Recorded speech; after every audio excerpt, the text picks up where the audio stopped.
That's tight.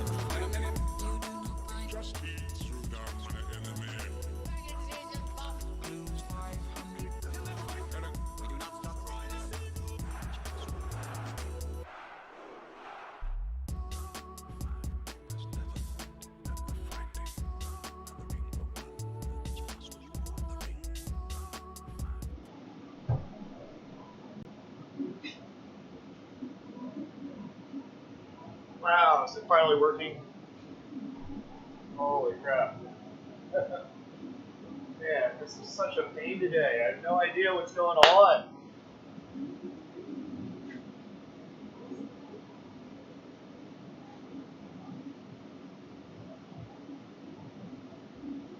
This is why I don't use PCs in my day-to-day life, but I had to down here at the shop because it was the only machine I had to dedicate to this. But I'm having so many sound issues, and my Mac has never had given me any grief about it. It just works.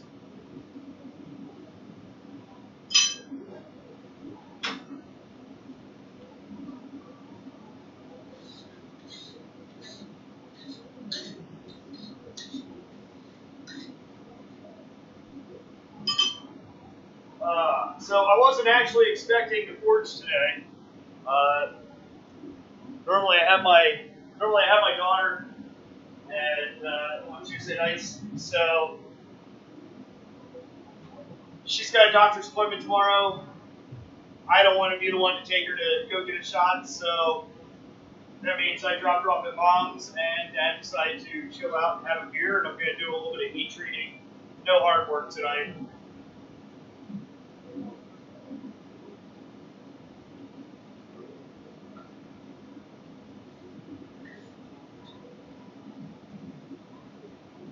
So it'll be relatively quick. You can pop into chat, please. Say hi.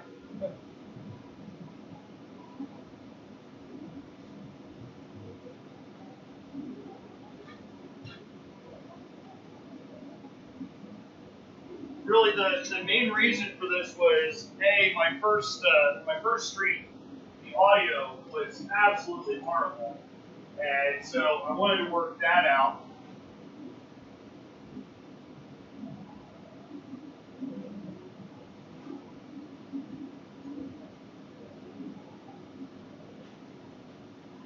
And I guess since I'm going to get this out of the way, tomorrow, I don't know, I'll set up a schedule when I get motivated tomorrow. But I think I might end up doing 2 different broadcasts. I'll start out with either doing some standby or some pattern welded steel, maybe around noon, and then later on in the evening, we'll take that steel that I made earlier on the day, and we'll go ahead and I guess we'll forge a blade from that.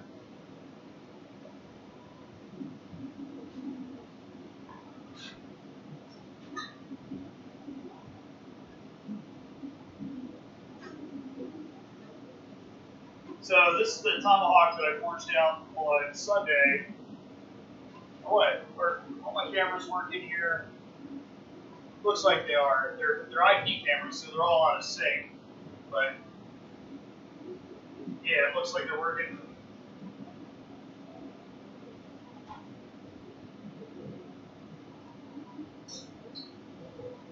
So I forged it. I cleaned it up a little bit in the off time here, and essentially now what I want to do is I want to do a quick process known as normalization, which I always joke to people in the shop that this is essentially that time where you crack a beer, which is exactly what I'm doing.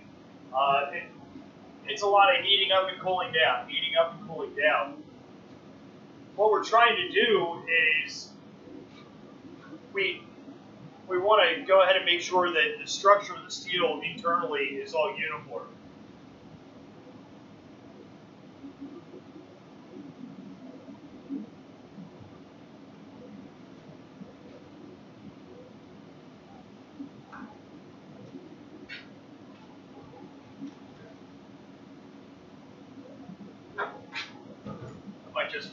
bring a chair over here. One of the things I like, especially during the winter time when it can get kind of cold here in the shop, I don't like normalizing pieces directly on the anvil if I don't have to. So I just use these aluminum blocks, which essentially are out of some server, cooling unit, and essentially there's low contact points on there, so it's really nice to put a hot piece on there without it sucking all the heat back into the steel of the anvil.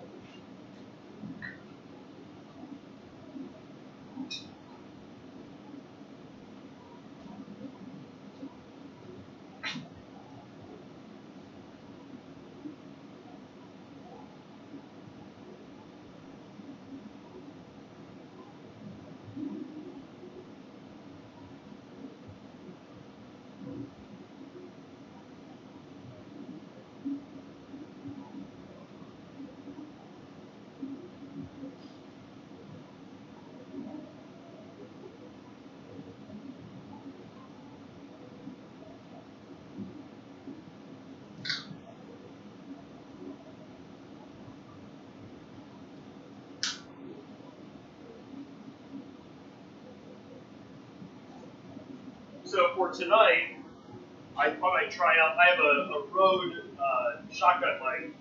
I figured we'd try that out, even though it won't work through my HDMI camera.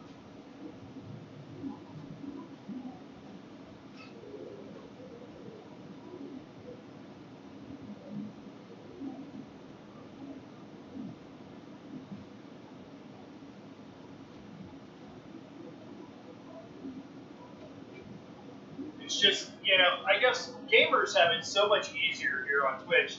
They don't have to worry about the sound of a power hammer, or the sound of a 2x72 grinder, or an angle grinder, or a drill press, or a hydraulic press, or a rolling mill. The only sound is clicking the keyboard and tapping the mouse and whatever's going on in game.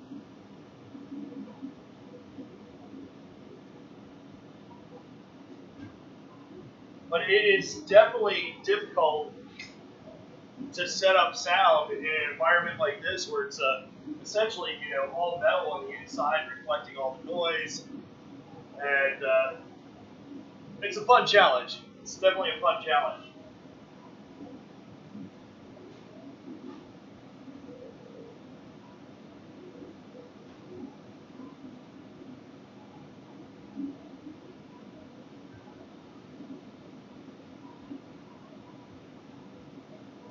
So it looks like our steel just came up to temperature.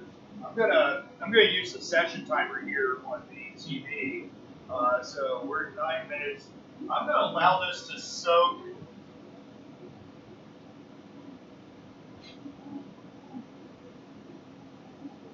Based on the thickness of the material, we're about 3/8 of an inch thick. I'm gonna let this soak about 5 minutes.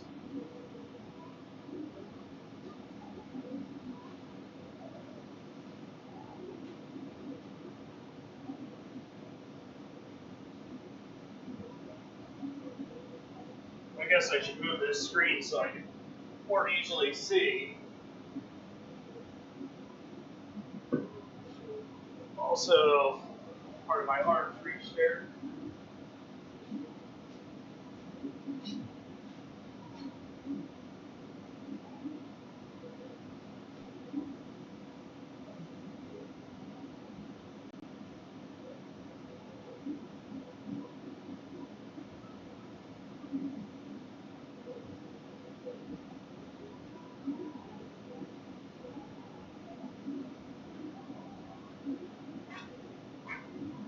By the way, Jeff commented on YouTube that it took me forever to talk on Sunday's stream. You're absolutely right. It did. Again, first time ever trying to stream this live. This is something completely different. I'm very used to recording things but that means I get to sit down at my Mac and I get to edit. I get to play around with sound levels. Everything's all done in post production, and so when you're trying to do this live, it's just a whole nother animal. It really is.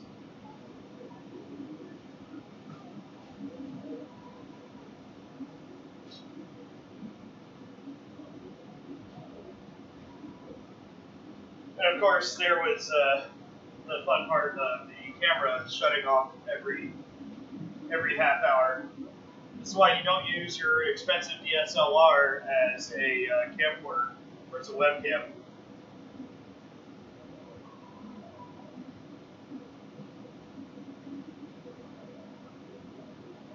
Apparently, there's something in the firmware that if it records more than half an hour, displays more than half an hour, I forget what it is, but essentially there's something in the firmware that if it goes over half an hour, it's no longer a DSLR, it's now a video camera or whatever they want to call it, a camcorder.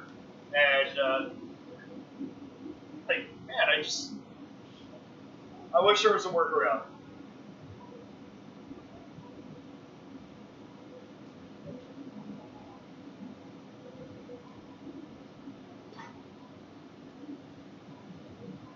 So we got about two more minutes yet.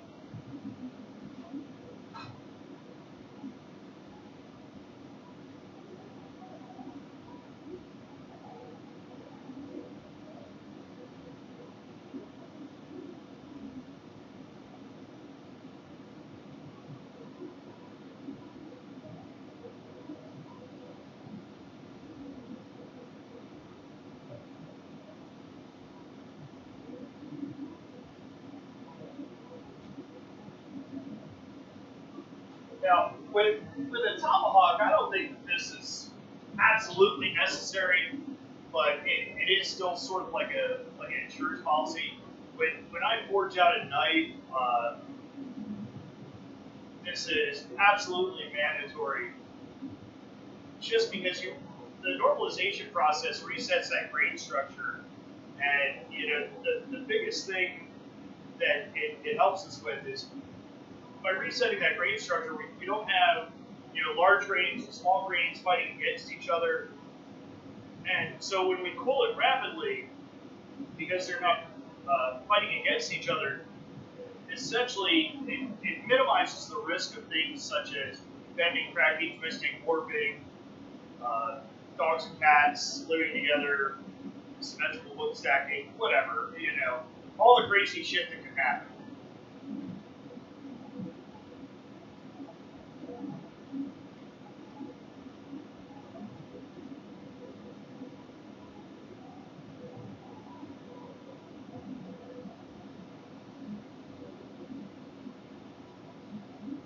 I don't think you see this too often on forged fire because, on average, it's for a knife, it's a half-hour process.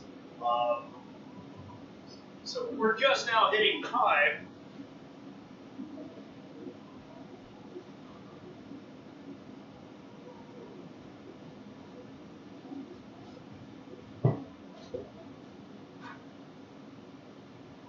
Before I take that out, I want to make sure. I want to brush it off here and just get rid of some of this.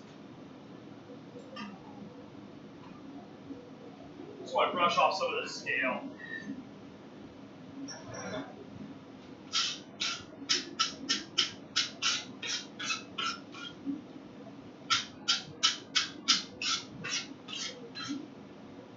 Here we go.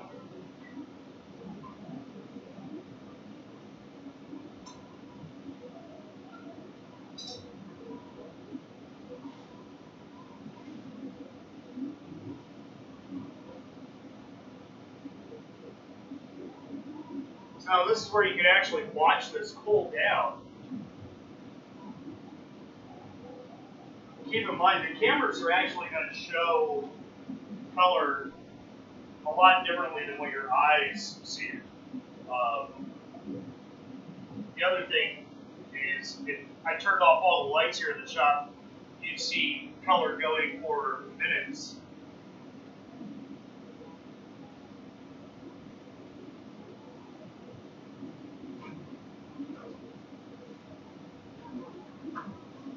Essentially, steel becomes incandescent at about 930 degrees Fahrenheit.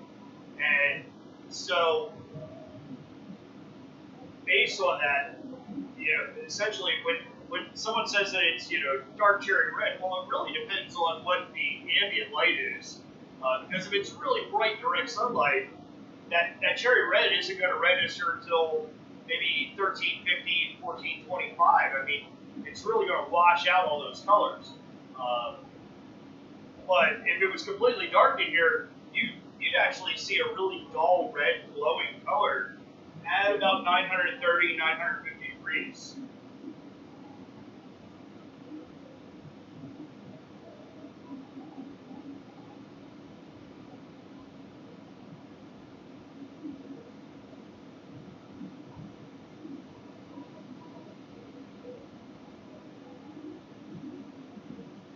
Again, this is a really boring process, but at the same time, especially on thinner blades, I really think it's essential, at least for a production guy. I don't like having to go back and try to fix bends or warps in a blade, especially when it twists on me. Those things are long in the past.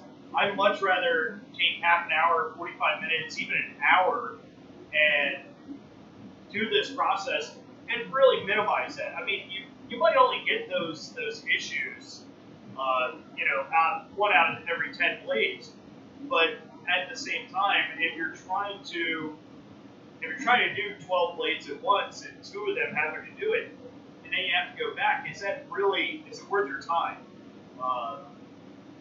Burning the forge costs money, so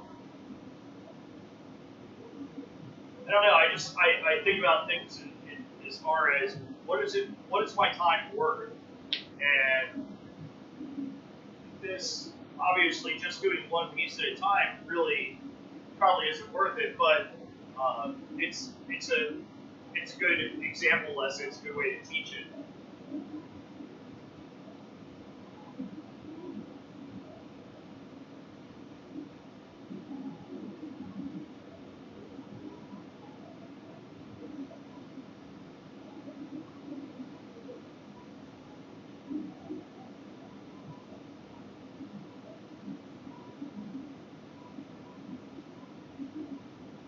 So there we go. We just lost all the color on there. Looks like it's ready to straight that way, and all the cameras as well. I don't have it full screen, so it's hard to see.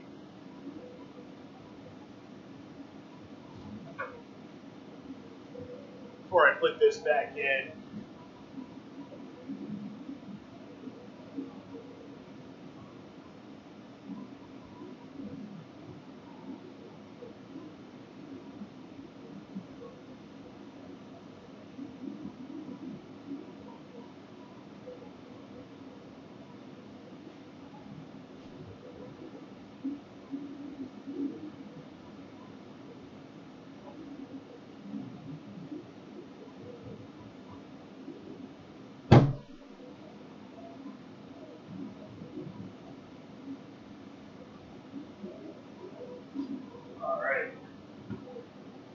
that gives me a little bit better view.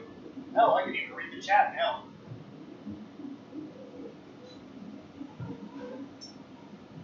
So I'm just going to take our hawk, put it back in here.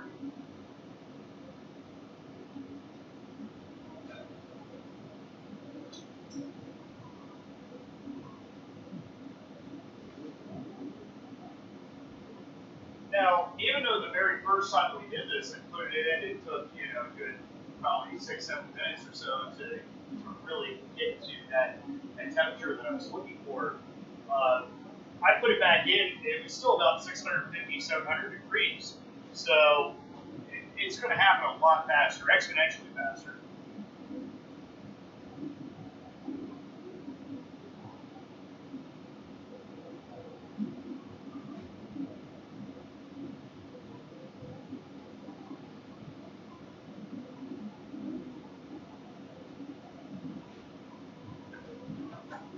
I don't really think there's I don't think there's a benefit of only doing this one time. I believe that there's a rule of threes that, if you do it one time, you're not going to get the complete benefits. Two times doesn't exactly seal the deal. The third time is the charm, but four times it's not going to do much for you.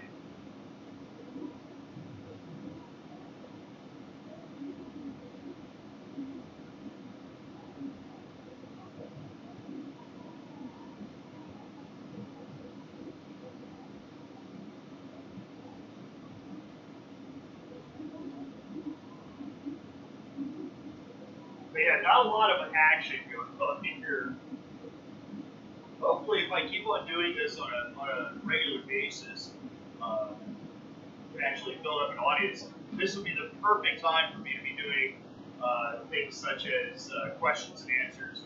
I really want to look into potentially going live on Twitch and on YouTube at the exact same time, because we've got a lot of followers on YouTube, but Twitch is a brand new thing. At least for us. I mean,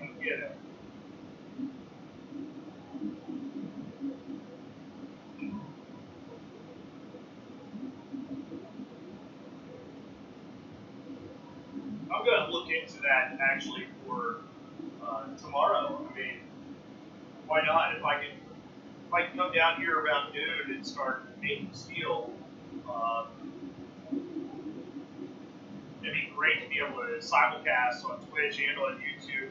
The only thing that I want to do is be able to combine both chats, and that's a technical hurdle that I haven't really looked into much, because I love the way that Twitch integrates chat in here. Maybe I'll just say, hey, if you want to chat with us, then you got to go to Twitch.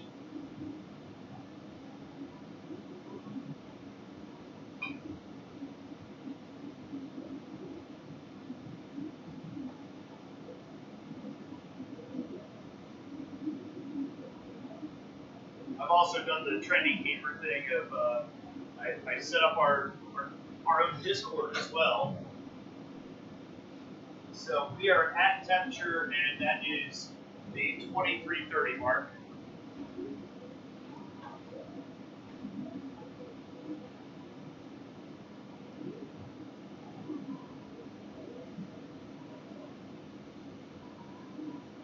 So now in about 4.5 minutes, I'm going to go ahead and pull that out and let it rest. That is our second time.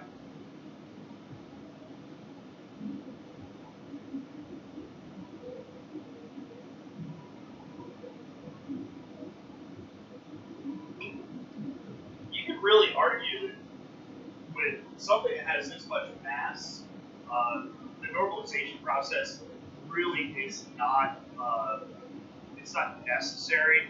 And I will say that I oftentimes, depending on how we're pushed for time in my tomahawk classes, we do skip this very frequently. But it's just that when I want to get it done, man, if something goes just a little off for me, it really ruins my day. When I had 3 students all doing tomahawks, we're all trying to keep at the same pace, and we're trying to get everything done in about 8 to 9 hours. We don't have the luxury of saying, well, let's take another hour to do this. Especially, a lot of my students come from out of state, several hours away, sometimes all across the country, even around the world. So, it's while they have things scheduled, they have the whole day set aside. Sometimes they're like, well, we're supposed to be done at 5 o'clock. So I kind of like to oblige them a little.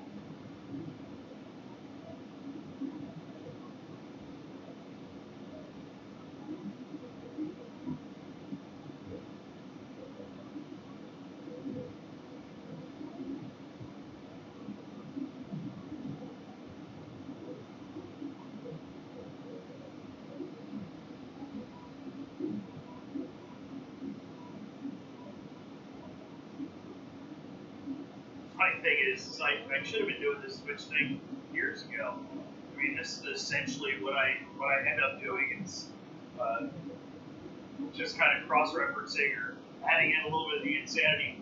You know, the hard part about broadcasting live on Twitch is I am literally sitting here talking to myself. We've always been told that, you know, people who talk to themselves are not to be trusted or a little off. But right now I have to. See my previous broadcast from last Sunday, where it took me half an hour to, you know, even say a word, which then I think was just out loud. It's fucking hot. Which, by the way, it's also fucking hot.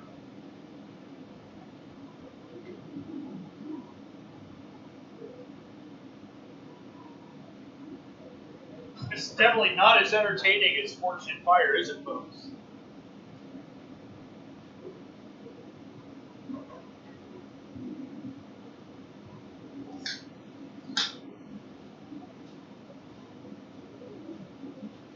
But unlike Fortune Fire, I can actually have a beer.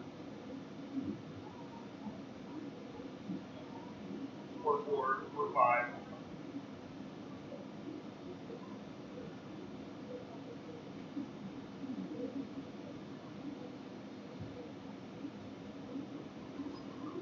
So we've got about 50 seconds left on the timer.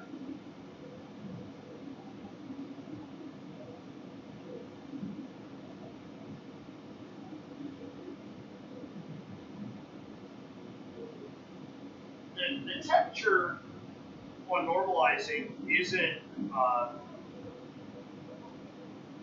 it's not really set in stone per se, or it's not critical. I didn't want to use that term because critical is another term that we use for, you know, hitting that austenitic temperature. Essentially, what we want to do is we want to get to the same temperature that the austenite starts to form, and then we want to go anywhere from 100 degrees to 200 degrees over.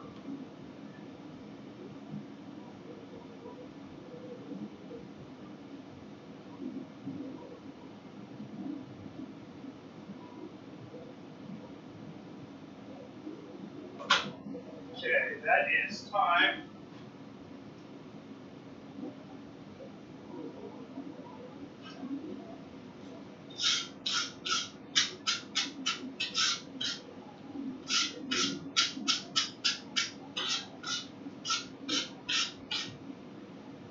And really, if you take some of that scale off now, it's going to be a lot more cooperative with abrasives later on when you go to clean that up.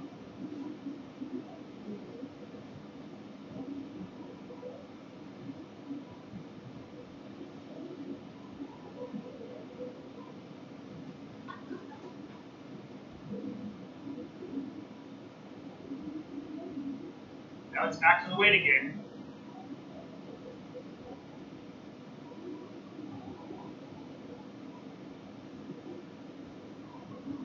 Oh, there you go. I'm realizing that the main camera here on the bottom is actually showing a little bit of the one tool that I used at the beginning of Sunday's video. I just have it set up a little bit differently. That is a fly press, and one of these days I'll set up the camera right in front of it when I have a project that I want to use the fly press for. It's not something you see very often, but mine's actually a very small fly press. I know guys that have these giant two-man operation, contraptions. They're really freaking cool. But it's not a specialized tool by any means, but it's just really nifty what all you can set up and do with it.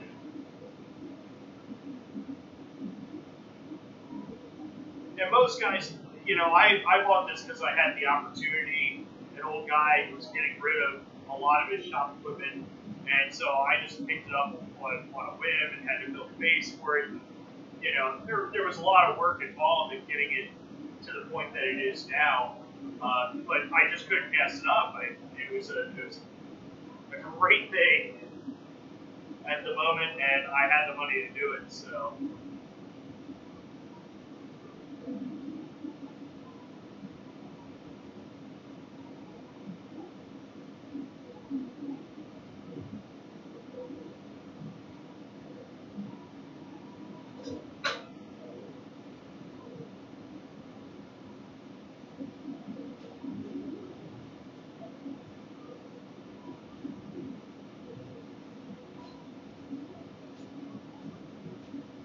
While I'm thinking about it, I went over and reset my camera.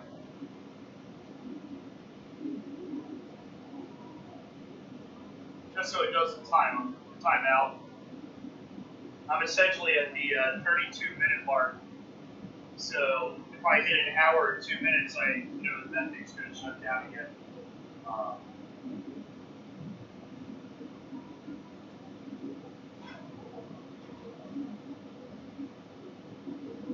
So here we go. This is going to be the last time that I normalize this.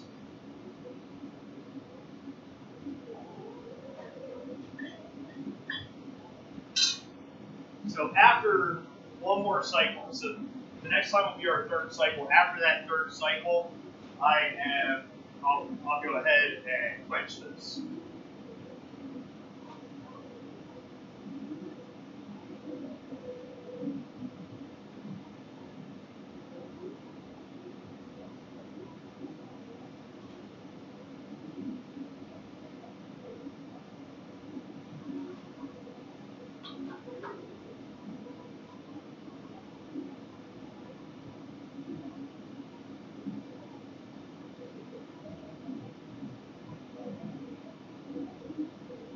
Now, the skills that we're using are, again, 1084 is what our edge is, but yet the body and the eye of the tomahawk are all 1018, which is essentially a mild carbon steel. We know 1018, like a railroad spike, is never going to harden. It's never, that's just the nature of the beast.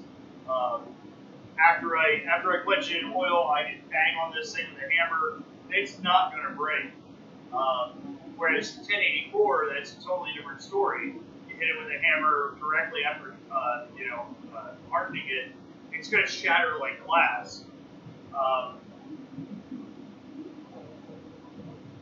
But this steel, like a lot of other steels, 1084 is what we're actually worried about. However, we do have to take into account that we've got some mass there from that 1018. So our heat treat times are going to be a little bit different. We're using Parks 50 here in the shop, which is an actual metallurgical quench oil.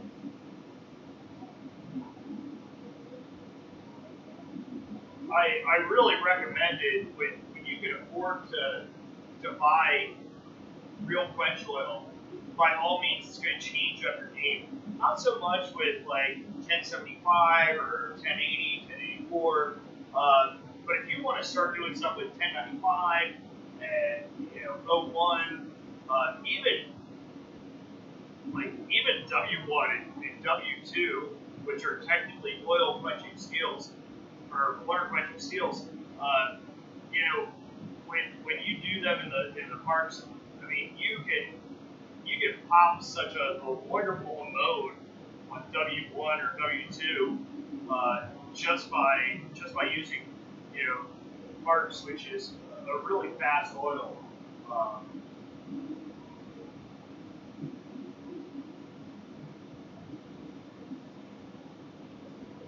And I really don't recommend ever using anything like used motor oil. Motor oil has substance in it, and think about it this way: if you put a cook over it, then why the hell would you aspirate it and allow your lungs to breathe that in?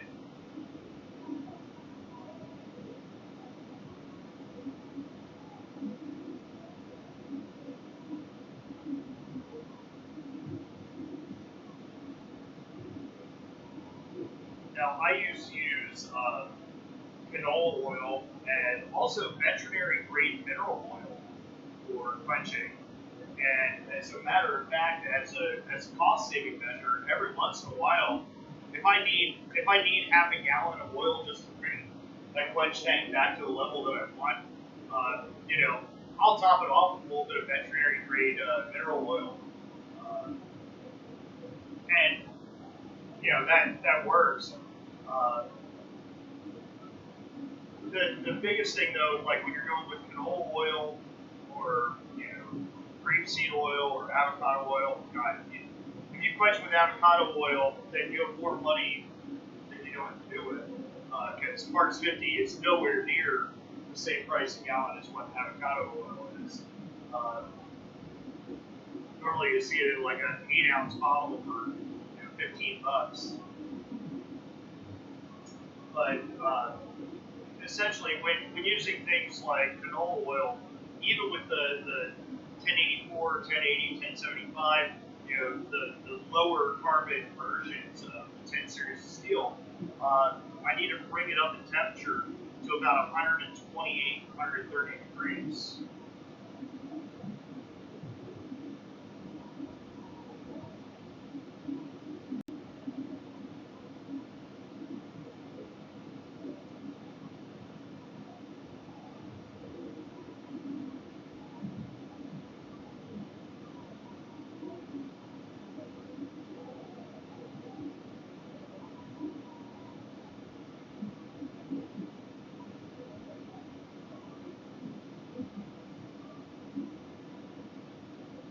Alright, so we're about 20 seconds away.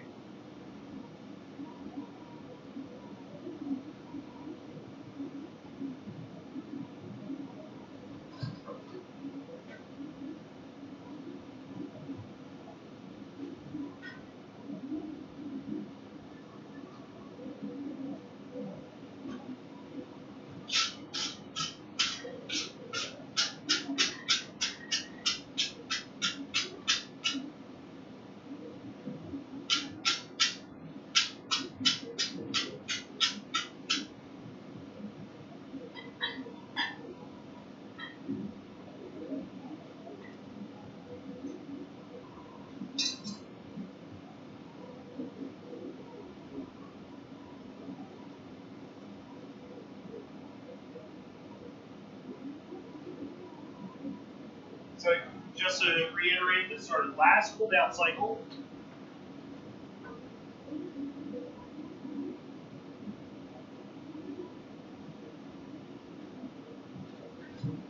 And while that's cooling down,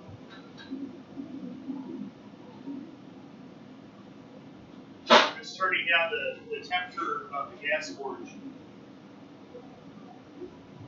If this was something really critical, like if I was working with super thin 52100 or one of those S110B or whatever, then I'd be doing everything in the electric oven. But with our 1084, it's a much more forgiving steel. 1095, not so much. 1095 really wants to cool down super fast. It doesn't give you time to hesitate or to think about anything. You need to have a plan. That plan has to be formulated. You need to clear your way to the oil, and as soon as you go out of the forge, boom, you gotta be in that oil. But with 1084, I mean, it's not. You don't have minutes, but you definitely have much more time. I always joke around that you can probably do a circle around the shop and then quench it, depending on the mass of the blade, and it's still going to be totally fine.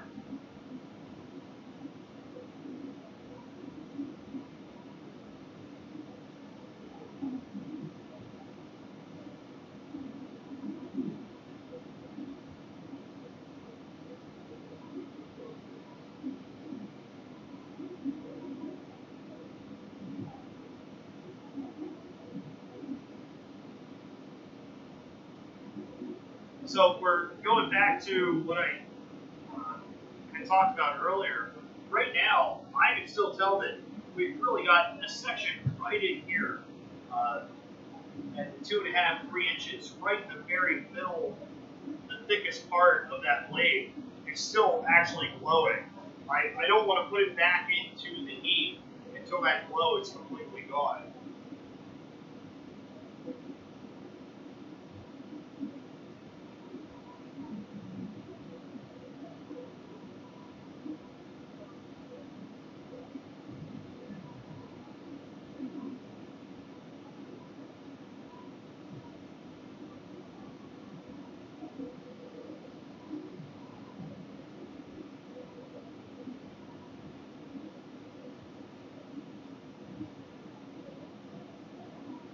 Nice thing with this is, on Twitch, I guess I'm going to end up making a highlight reel out of this one just to make it a permanent video.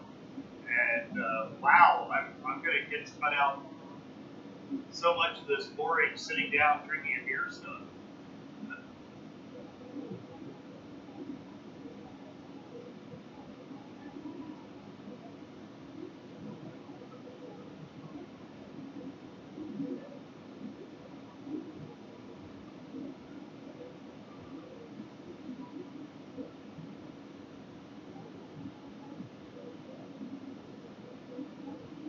So just a word of caution.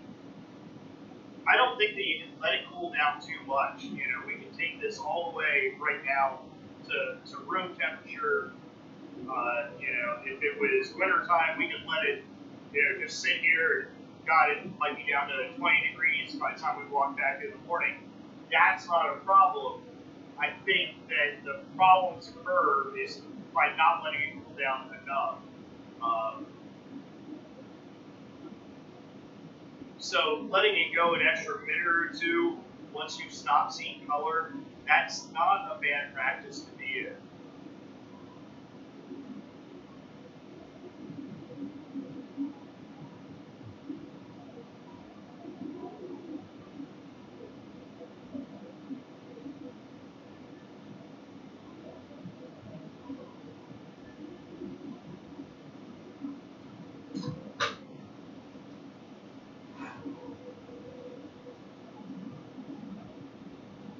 Alright, so we're going back in. This is our last time in the forge. Our last time bringing it up to temperature.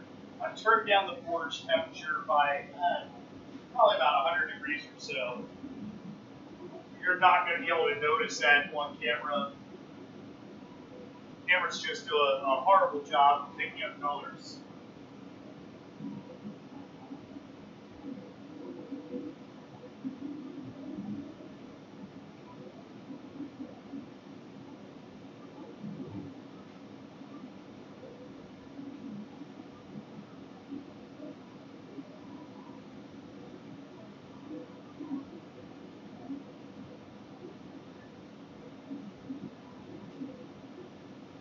I'll be back in just a minute.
so until it looks like our steel is up to temperature.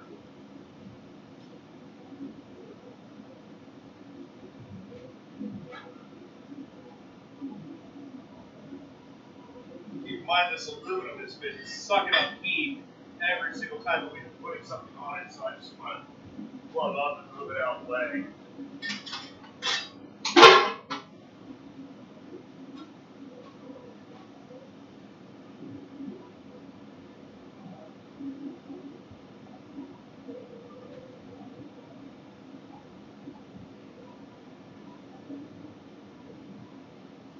While it's not absolutely critical, I put my safety glasses on for this last part, mainly because we are dealing with a flammable liquid that potentially could be shooting flames up close to my face.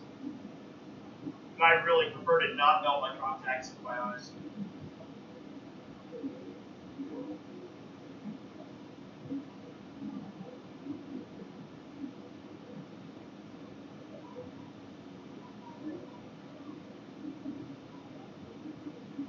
So right now we're at the 48-minute mark, and I'm going to say let's let this go 5 minutes from now. So at the 53-minute mark, we're going to go ahead and pull that out.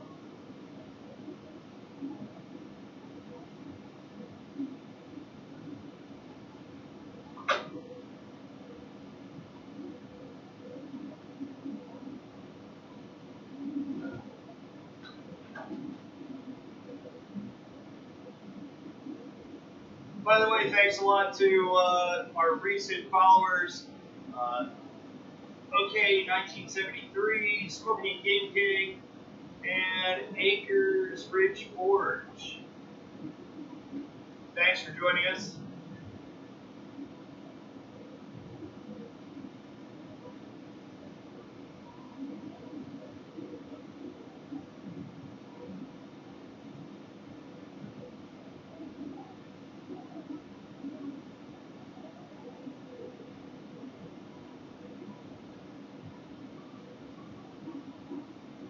Unfortunately, one of them is my son, and he's going to tell me everything that I'm doing wrong.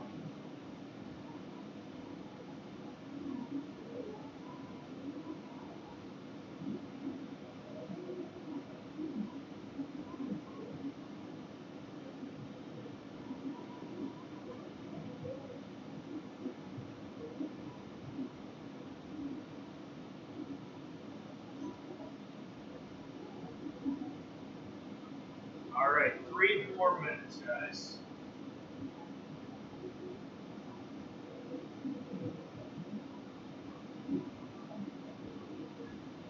Yeah, I'm definitely going to have to look into integrating a YouTube live chat and Twitch.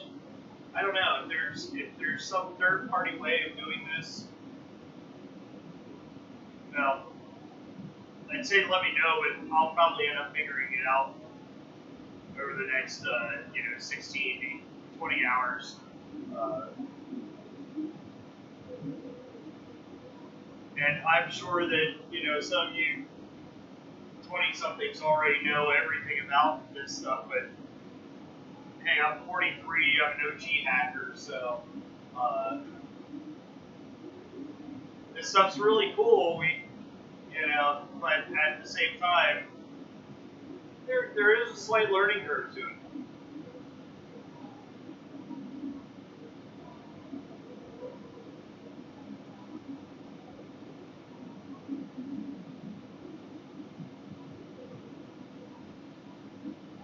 I got my first computer in 1983 when I was 6 years old.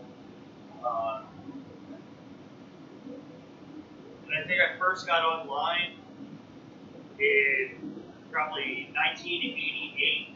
And that wasn't online. That was DBS systems. So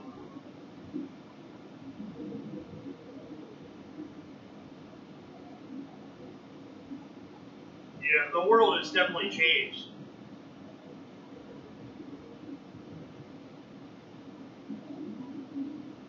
Hey, welcome to whoever just joined us. I didn't see a name pop in there, but Saw the viewer content, counter go up. So got about another minute yet.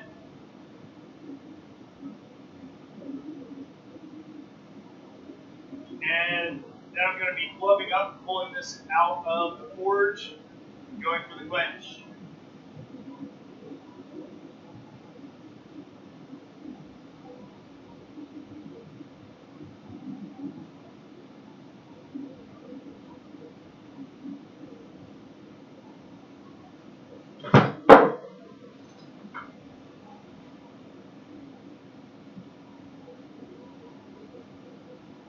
Something to keep in mind, even with blades, I mean, this has a lot more mass, so the potential for flaring up is a lot higher.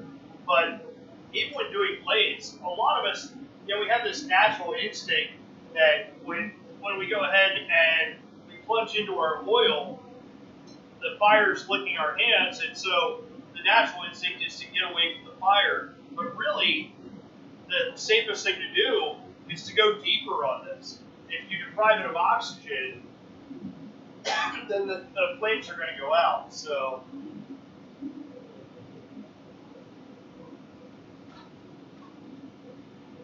here we go. I'm going to get a nice safe hold on this. I want to be very controlled. I'm actually positioning my hand to make this as easy as possible.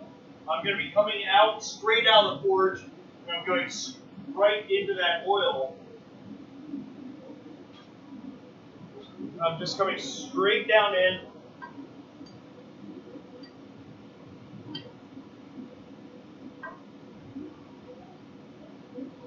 I don't need to agitate this around.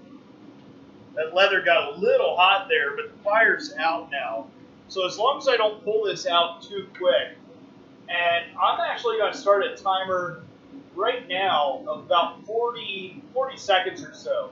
Normally this is an 11-second quench oil.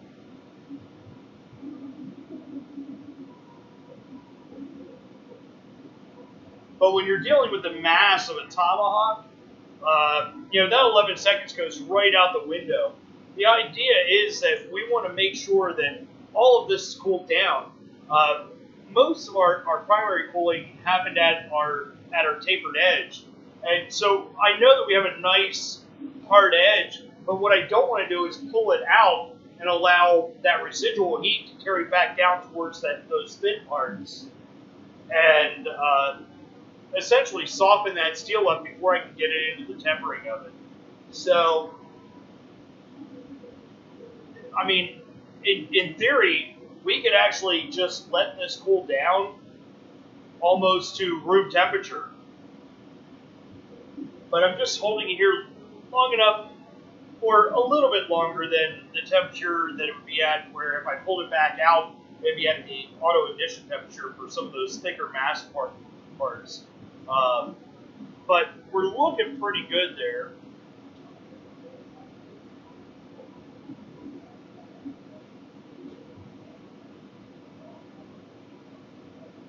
Now, based on the price of parts 50, I really like to let this drain off and try to recollect as much of the quench oil as possible.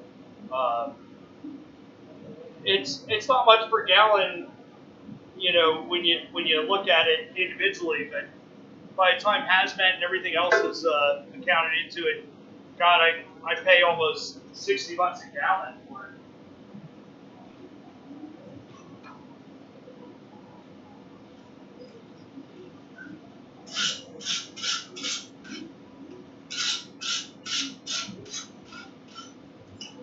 So I'm just brushing it off. Just clean it up a little bit.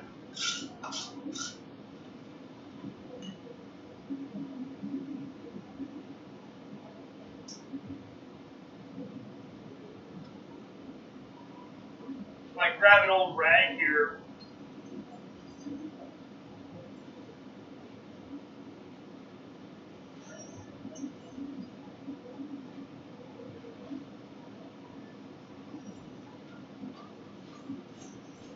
I just kind of take some of that oil off. I'm putting it in my even heat oven. It's going to go essentially for the next, I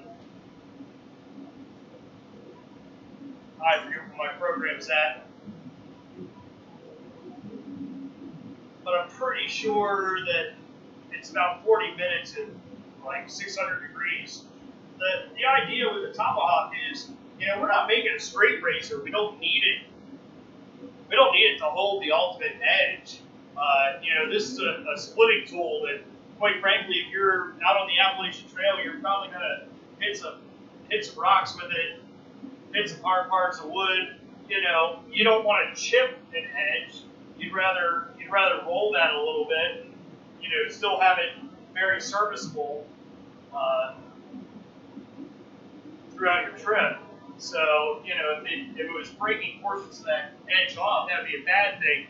But if you just had to hit it with a stone, sharpen it back up, that's not a big problem. So I'm gonna put it over here. I don't have a camera over this area, but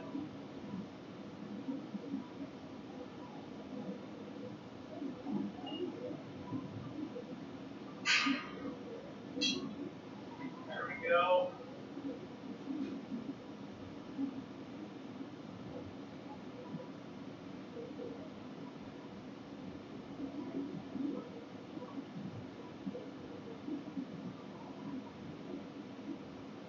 I was actually prepared for this. Yeah, and I didn't know I'd be doing this tonight. I would have had this oven set to my tomahawk program. Here we go.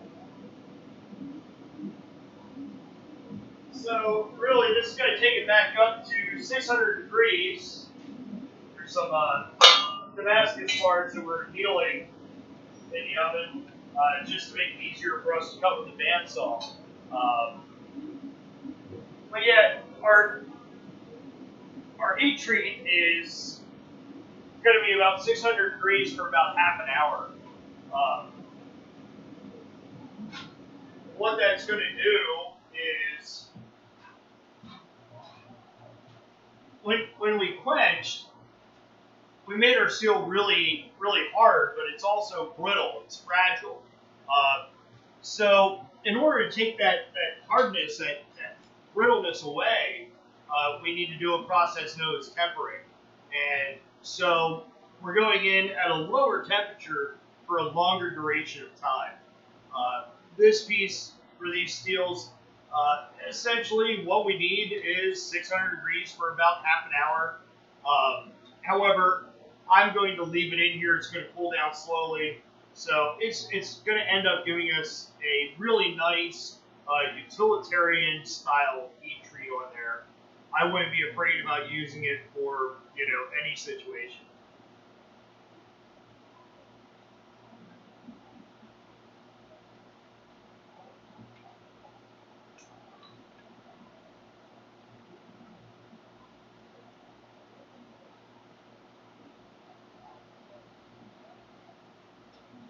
So there we go. That was our normalizing, hardening, and going into tempering for our forge welded tomahawk that we did on Sunday.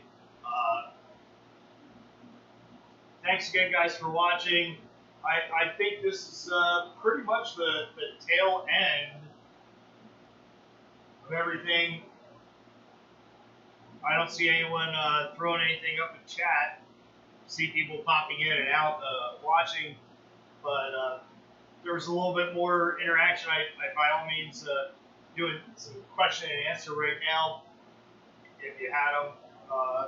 But tune in tomorrow, probably around noon or so. I'm going to start forging. I think I'm still debating whether or not I want to do a complete Damascus bar or if I just want to do a samurai bar. But the idea I have is tomorrow we're going to start forging that bar and get that completely done. Then I'm going to take a break, possibly pick up more fuel and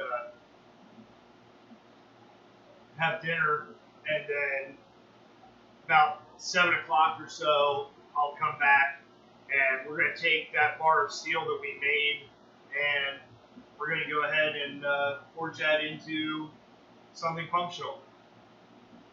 So, thanks again, guys, for watching. Appreciate you being here. Those of you who dropped in on the stream, wish you would have said hi. I'm certain that that'll grow with the whole stream.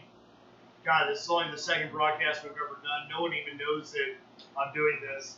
I'll end up cross-posting this to YouTube, and hopefully by tomorrow, I'll figure out how to broadcast in both places and maybe even combine the chats from both streams. So we'll see what happens. But we'll see you tomorrow, guys. Thanks again for watching, and I hope you have a great night. We'll see you tomorrow.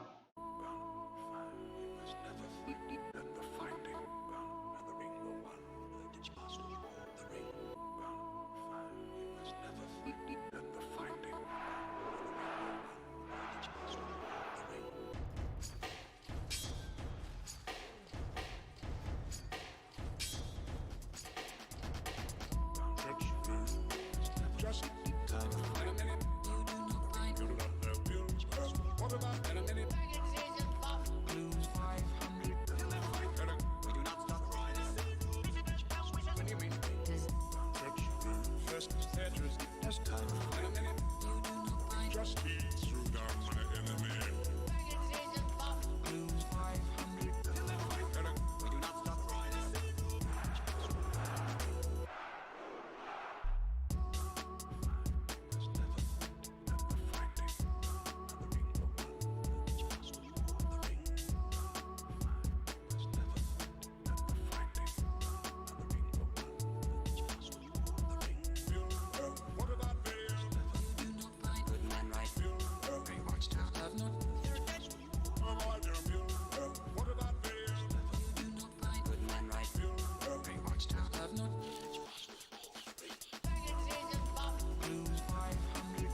What about